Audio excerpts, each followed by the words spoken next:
Over under 9.5 times that Josh Heupel or the Tennessee representatives are going to be asking about Nico Iamaleava today at SEC Media Days. Top storylines for the University of Tennessee today in Atlanta. All that and more. It's your Tuesday Locked On Vols.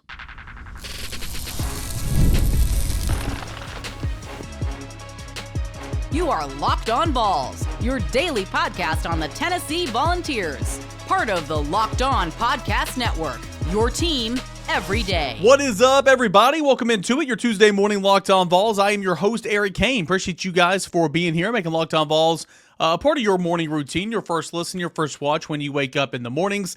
We are a part of the Locked On Podcast Network, where it is your team every single day. I'm your host, Cain, a member of the VolQuest.com team covering the Tennessee Athletics right here in Knoxville on the ground floor. And today's episode is not brought to you by anybody of our proud sponsors, but we do appreciate all of our proud sponsors that typically have a title sponsor of the show. We got a busy show coming up here today, free and available wherever you get your podcast.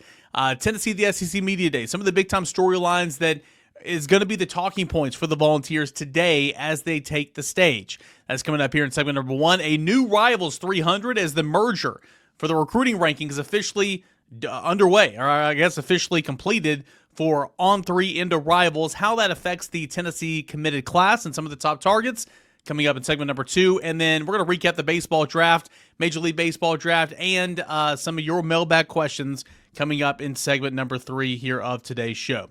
All right, so it is that time of the week. It is that time of the year, that time of the summer when Tennessee takes its turn at SEC Media Days. The unofficial start of football season, for my opinion, because we are sprinting downhill to the start of football practice, and then, of course, the season's right around the corner after that. And I love SEC Media Days. I'm a radio guy. I've got a radio background, and us radio boys and girls, we love SEC Media Days because it's a who and who of, that personality, that guest that's been on your show for years, but you've never actually talked to him in person, go out, have some drinks, sing karaoke. I don't know. It's fun. I'm not down there this year, obviously, so I hate I'm missing that. But, SEC Media Days was always a blast for me, and I've covered it many, many years. And more than that, it's just, again, it's the unofficial start of the college football season. So it's a big week. I love this week. It used to be a much bigger deal. Nowadays, it's not as big of a deal, in my opinion, because we have social media, and there's different avenues where we can get coaches and get some of their topics on some of the biggest issues in college football or the opportunities in college football and all that and more. So it used to be a much bigger deal than what it was, but to me, it's still a big deal. For Tennessee, Miles Kitselman, Arion Carter, Bryson Eason, they're going to take to the podium later this afternoon. And what are going to be some of the bigger storylines for the University of Tennessee today? Well, number one, it's going to be quarterback Nico Iamaleava, who is no longer Tennessee's quarterback. A lot of you guys put in my comment section all the time, anytime I mention Nico, who cares? Move on. Da, da, da, da. I hear you, but you're going to have that same energy today because I guarantee you Josh Heupel's going to be asked about Nico Iamaleava, him leaving the program. And it's not like you could just sweep it under the rug, right? Sure, it happened months ago, but that is one of the biggest topics for your football team. You lost your starting quarterback, a starting quarterback for a team that reached the college football playoff last year on the last day of spring practice. So yeah, you don't have to like Nico. Yeah, you can be annoyed by the conversation, but at least from a national perspective, which is what this weekend is, or what today is for Tennessee in the spotlight, this is a big deal and this is a talking point. Having said that, Josh Heupel is going to get angry about it. He's going to get annoyed by it. He's going to have a canned response. He's going to say, hey, look, I'm going to address this. I bet you this is verbatim what he's going to say. He's probably going to crack open a joke like, I was waiting on, I was taking bets with Bill if that was going to be the first question I was asked. And then he's like, listen, end of the day, going to concentrate on the guys that are here. Nobody's bigger than the power T, so on and so forth. How's my Josh Heupel impersonation there? That's what he's going to address it. But the thing with SEC Media Days is when Josh Heupel's talking at the main podium here, his players are on Radio Row. When Josh Heupel's on Radio Row, his players are at the different podiums, the breakout sessions. They're all going to be split up, so it's not like, and this personality that asked this question is not in this room for this question, so everybody is going to want to get in their question about Nico Iamaleava and the fact that he's no longer here. So Josh Heupel's going to have a canned response. It's going to be great, but how many times does he have to say that canned response before he starts getting annoyed by it, starts getting frustrated by it? Or these players, Miles Kitselman, Arion Carter, Bryson Eason. whether you like it or not, I mean, nobody's going to like it, right? Nico Iamaleava is going to be a massive storyline for Tennessee at SEC Media Days today, just like at Big Ten Media Days next week, which Nico is going for UCLA. I made the joke on the VolQuest podcast. It's not that big of a deal because me and a couple of my best friends, 3 or 4 of us, that's all that UCLA has in terms of a media contingent every day at practice. And the joke was kind of dumb because, again, this is not just a UCLA practice. This is a Big Ten Media Day. So there's going to be a lot of media there. But my point is nobody covers that program. But I am a bit surprised UCLA is taking Nico Iamaleava because, it's the same way. Tennessee's going to be asked about Nico Iamaleava. Nico Iamaleava is 1,000% going to be asked about Tennessee next week for sure. So it works both ways. So that's number one storyline for Tennessee, no longer having Nico Iamaleava on the team. Where's Tennessee going from here? Number 2, obviously, hand-in-hand quarterback competition. Well, there's not a really good answer to that because the quarterback competition hasn't really started yet, right? The pads aren't on. They're not in true practice. They're out there throwing, watching film, talking it over with the coaches, and all that's, gravy. That's awesome. But until you get into practices, until you get into scrimmage-like settings, nobody's going to know who's got the leader of the quarterback room right now and who's leading the quarterback competition. I think it's going to be Joey Aguilar, right? That's just my opinion. But there is going to be a legit competition. If Jake Merklinger goes in there and wins that job, heck yeah, man, let's ride with Jake, right? That's awesome. But there's going to be tons of questions about Nico, his absence, him no longer being on the team. In the same vein, where are you at quarterback right now? How has Joey Aguilar come along in terms of learning the offense, all that and more? I think another big-time storyline is going to be who is Tennessee's best player right now? Jermod McCoy, right? Easy. Where is he in his injury? Where is he in his recovery? That's a big-time story for Jermod McCoy and for Tennessee because Tennessee, he's their best player, right? And Tennessee's defense is going to have to lead the way this year. Tennessee's secondary, coupled with the defensive line in front of it, is going to have to lead the way this year, right? And so that is a big-time storyline. When can he be cleared? Where is he? What's your plan for Jermod McCoy in fall camp? All that and more. I think that's going to be a big storyline. Obviously, the national topics, anytime a contingent of media gets together, whether it's media day for the college football playoff, whether it's media day for the Orange Bowl, whether it's media day for the Music City Bowl, anytime there's national reporters that come in and rub shoulders with guys on the local beat, guys and gals on the local beat, you're going to get big picture topics. It's so annoying for a guy that's on the beat like me going through, I'm just sit there I just want to quote about Tennessee's linebackers, right? I just want to quote about Tennessee's third down defense. I got a job to do. Well, the national reporters have a job to do as well, and it's to get quotes and answers from college personnel and head coaches about the elusive, topics of the college football playoff. Nobody can figure out what the expansion of the college football playoff is going to be. What's your opinion on that? The College Football Commission, right? What's your thoughts on players getting capped in terms of their name, image, and likeness earning potential? It's there's that transfer portal. How many transfer portal windows should there be, and when should they be? That's their job to get that quote as well. For me, it's annoying as crap because I don't care. I'm here to learn about Tennessee, right? But there's going to be national conversations and questions asked. Josh Heupel, what do you think about this? Josh Heupel, what do you think about this? And he hates handling that as well. He's like me. He just wants to talk Tennessee football. He just wants to talk ball and get on and move on, right? But that's going to be a storyline, obviously. I think a big storyline throughout the week, and certainly with Tennessee today, is you got a brand new offense for all things considered. You got an old head defense. You got a defense that's going to lead the way. Defense, secondary, coupled with the offensive or defensive line. Linebackers are going to be better. Defense is going to lead the way, probably be a top 15 unit once again. And then you got an offense that got a new quarterback. Got a whole new wide receiver room. Got 4 starters on the offensive line. 4 starters out of 5 on the offensive line that's going to be taking over. Got new running backs, all that and more. And that's a story of conversation as well. So I think one of the topics of conversation is going to be all about the offense and the questions for Tennessee's offense.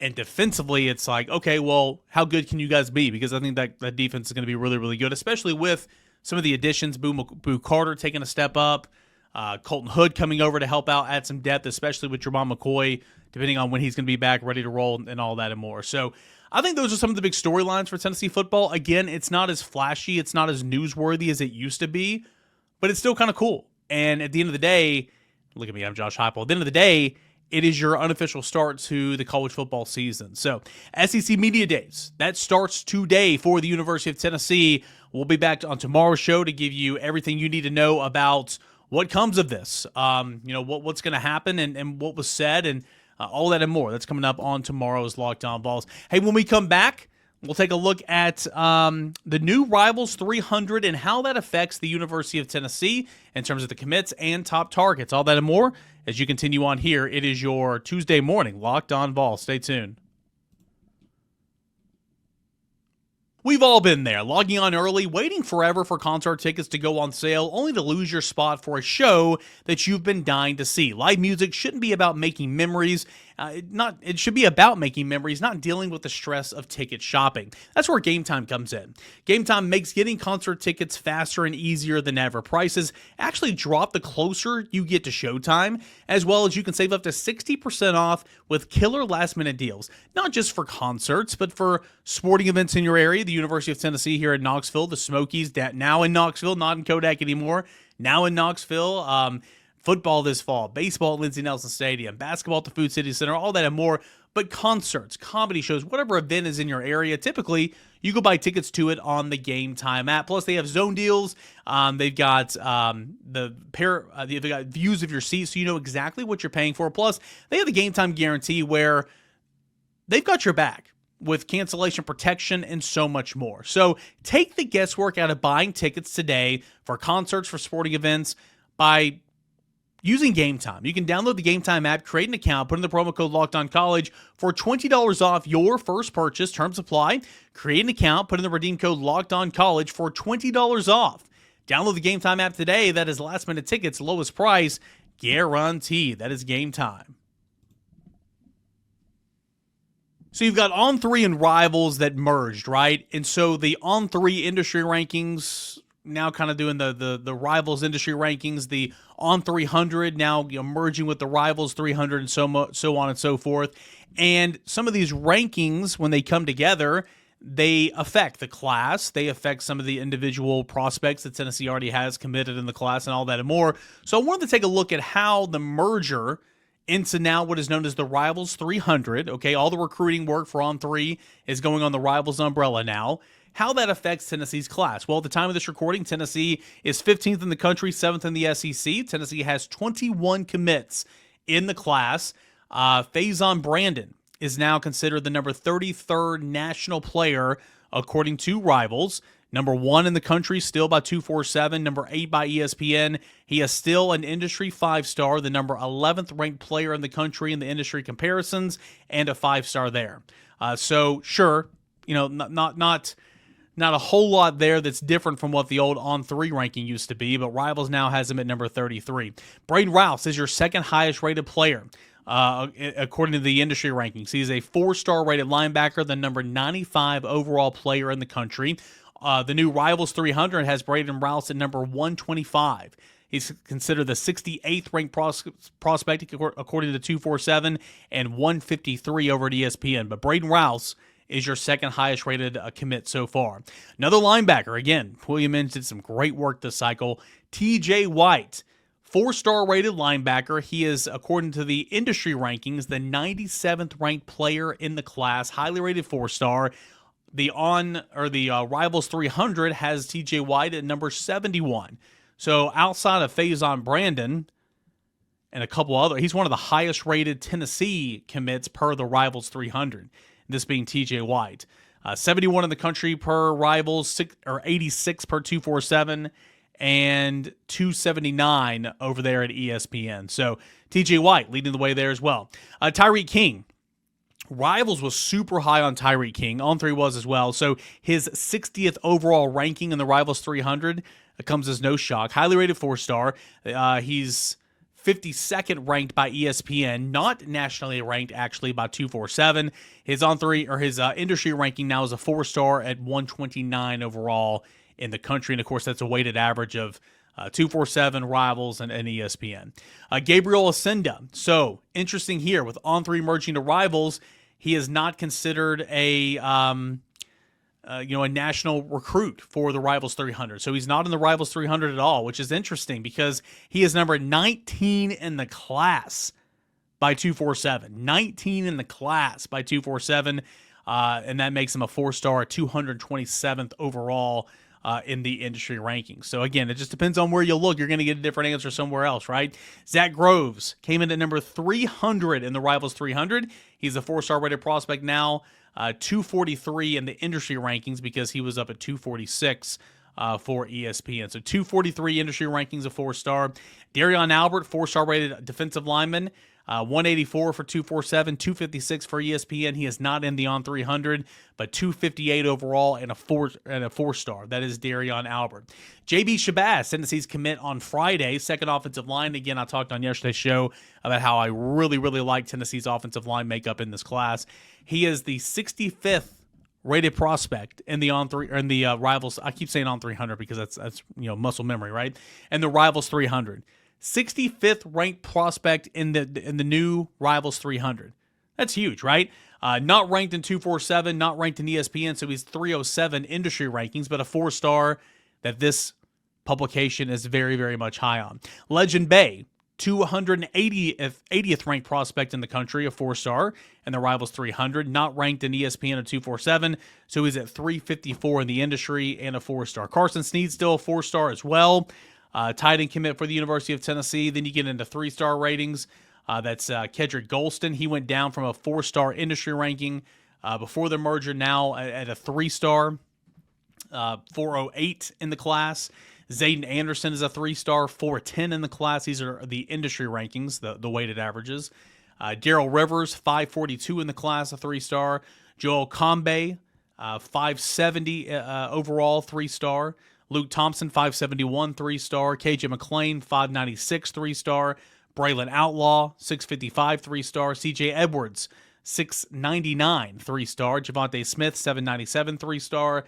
Jamian Theodore, 801, 3-star. And Edward Baker, 942 and a 3-star. So that's a look at the Tennessee's recruiting class so far. Again, 15th in the country, 7th in the SEC. And specifically, if you want to look at kind of where some of the targets are, Tennessee, of course, still looking for a 5-star running back in Savion Hyder. He is still the number 1 ranked running back in the country. He is at number 12 nationally. That is Savion Hyder. Tristan Keys, number 1 wide receiver. He's number 15th nationally, so not a whole lot of movement there. Tennessee's still very much in for those guys. Darius Gray, number 45 overall prospect in the class. He dropped his top 5 last week, and Tennessee was one of those 5.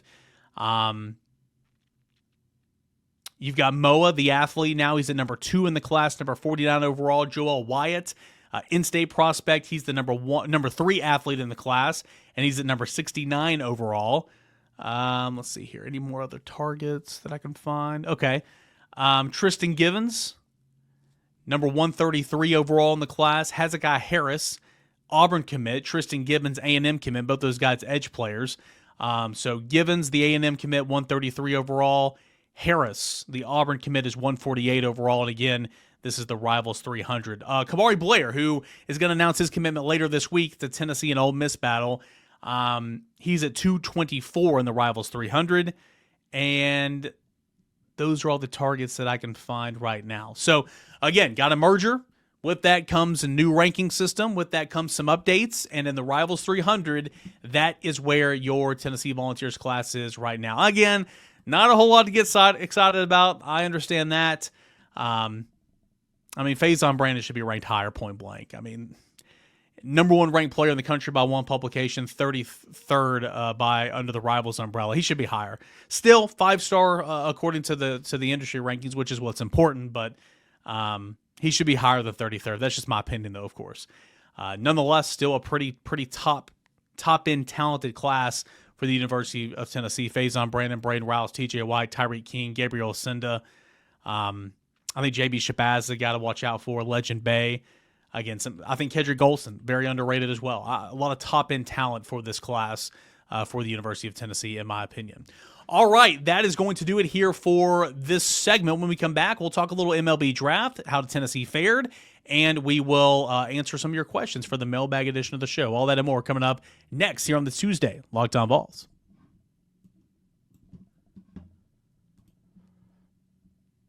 All right, we'll answer some of your questions here on the mailbag edition of the show. You everydayers, we do it every single week right here on Tuesday, Locked On Vols. So I appreciate you guys for being here and sending in some questions. Not a whole lot of questions this week, which is fine. There's a lot going on right now, so plenty to talk about.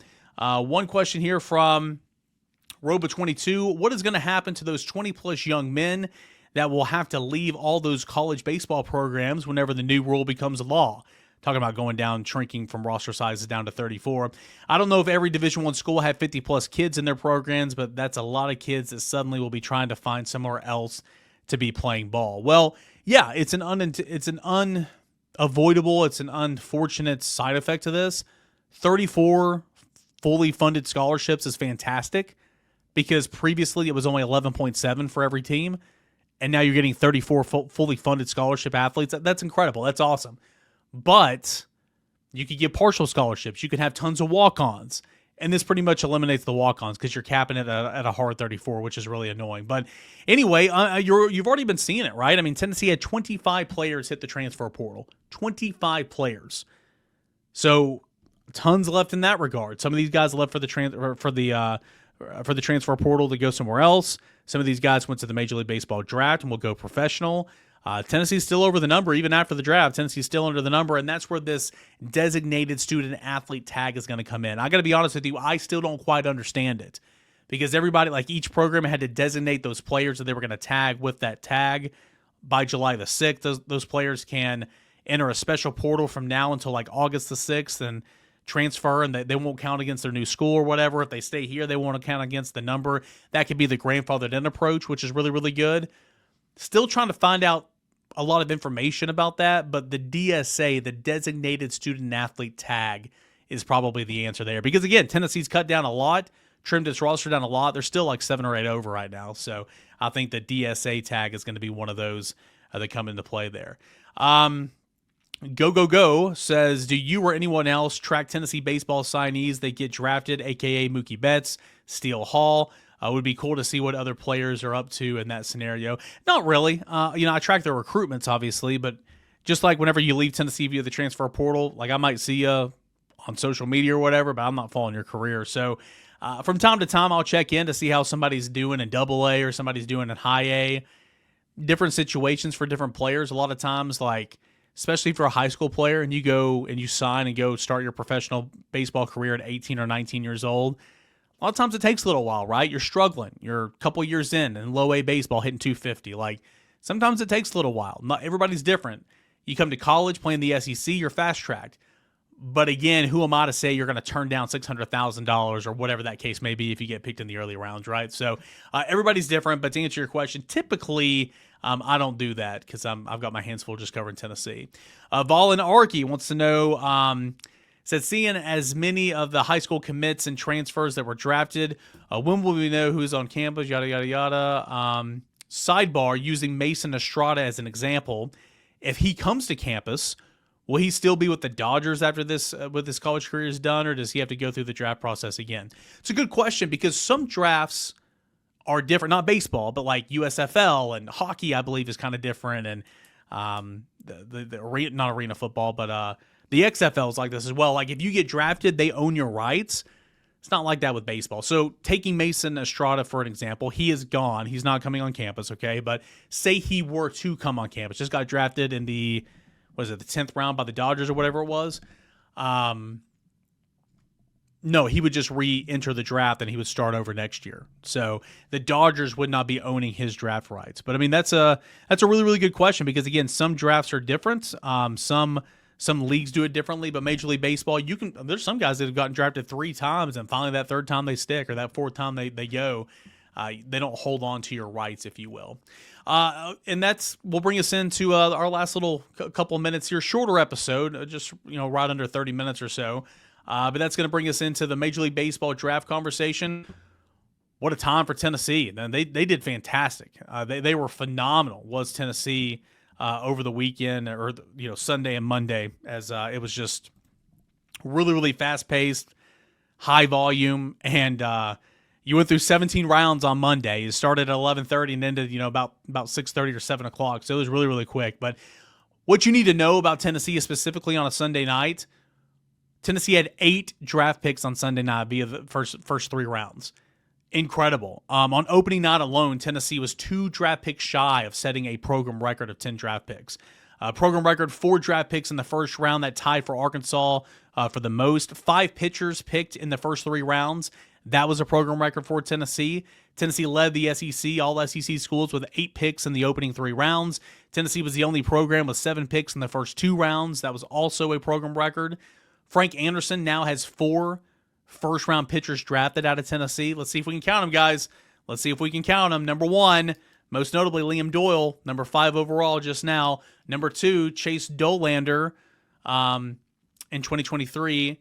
Number 3, Garrett Crochet back in 2020, number 11 overall to the White Sox. And Marcus Phillips snuck in the back half of the first round. How about that? Number 33 overall to the Boston Red Sox.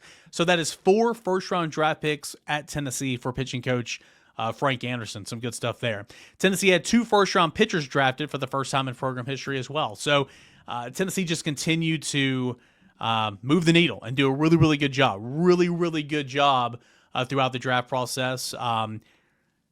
Big wins. A huge win on Monday afternoon was the Brandon Arvinson decided to come back to Tennessee. I mean, we were sitting there in the, about round 10 or whatever. Arvinson's name had not been called yet. And so, we got word that Arvinson was going to come back to school. And that's fantastic. That gives Tennessee not only another left-handed pitcher, but a guy who really came on there towards the end of the season. I mean, he was phenomenal against Texas. He was really, really good against Wake Forest in regional play. He really started to come along there. And that was the Brandon Arvinson that Tennessee thought they were getting at the beginning of the year. So what a huge win on draft day to get a guy that you weren't really expecting. I mean, there was always a chance, don't get me wrong, that he could elect to come back to school because he's got a little bit of leverage being a JUCO guy, being a redshirt year and all that. He's got a couple years of college eligibility left. But I thought he was going to go to the draft for sure. I thought he'd be picked in the 6th or 7th round, to be honest with you. So massive win there for Tennessee. Tennessee really, the only big-time loss, Steele Hall in the first round, Billy Carlson in the first round. We knew those guys were going no matter what. Cruz Schoolcraft was the guy that was very much, you had a chance. But, he was being mocked as high as 11th overall. Had a high asking price, and he had big-time leverage as well because he would have been a two-way player here at Tennessee. But he and the Padres were able to figure it out. You're not drafting somebody in the first round typically, 99.9%. You're not drafting somebody in the first round if they're not going to sign with you. Really, that's how it is for the first 10 rounds for the most part. But nonetheless, Cruz Schoolcraft was the only big-time loss on opening night, and he was a 50-50 battle at best to get here on campus. But nonetheless, Tennessee did a phenomenal job in the Major League Baseball draft. On opening night, with Tony Vitello but being a part of the panel for the MLB Network, you had Tony Vitello out there doing his thing, and he's always phenomenal in that role. You had all these guys coming off the board for Tennessee, even signees that Tony Vitello could talk on. All these records being broken. Liam Doyle going number 5 overall to the St. Louis Cardinals, highest drafted Vols player since Nick Senzel went to the Reds in 2016, highest drafted pitcher since Luke Hochevar went number 1 overall in 2007 after being drafted 40th overall. He's one of those rare exceptions. Didn't sign with the Dodgers. Played indie ball the next year, went back in the draft, and was the number 1 overall pick. Major League Baseball draft's weird, guys. Very, very weird. But nonetheless, Liam Doyle, how about that? You had all that, and then you had Tony Vitello anchoring the coverage.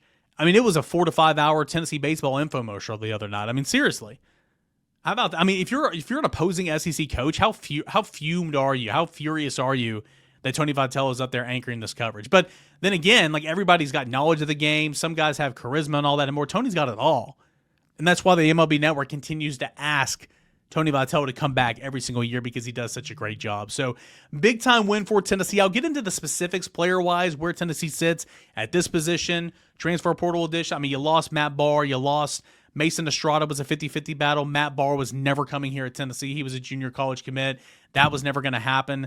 But overall, man, what a great Major League Baseball draft for Tony Vitello and the Tennessee baseball team. We'll get into specifics, what this roster is going to look like for sure now that we have not some finality, but we got a very good idea of what this roster is going to look like now. All that and more is coming up later in the week. Plus, the news and notes from Atlanta, Georgia for Tennessee at the podium for SEC Media Days. All that and more is coming up on tomorrow's Locked On Vols. Appreciate you guys, as always, for being here, making Locked On Vols a part of your morning routine. Number one spot for news and entertainment, Tennessee football, baseball, basketball, recruiting, a part of the Locked On Podcast Network, where it is your team every single day. We'll do it again, same time, same place tomorrow. This is Locked On Vols.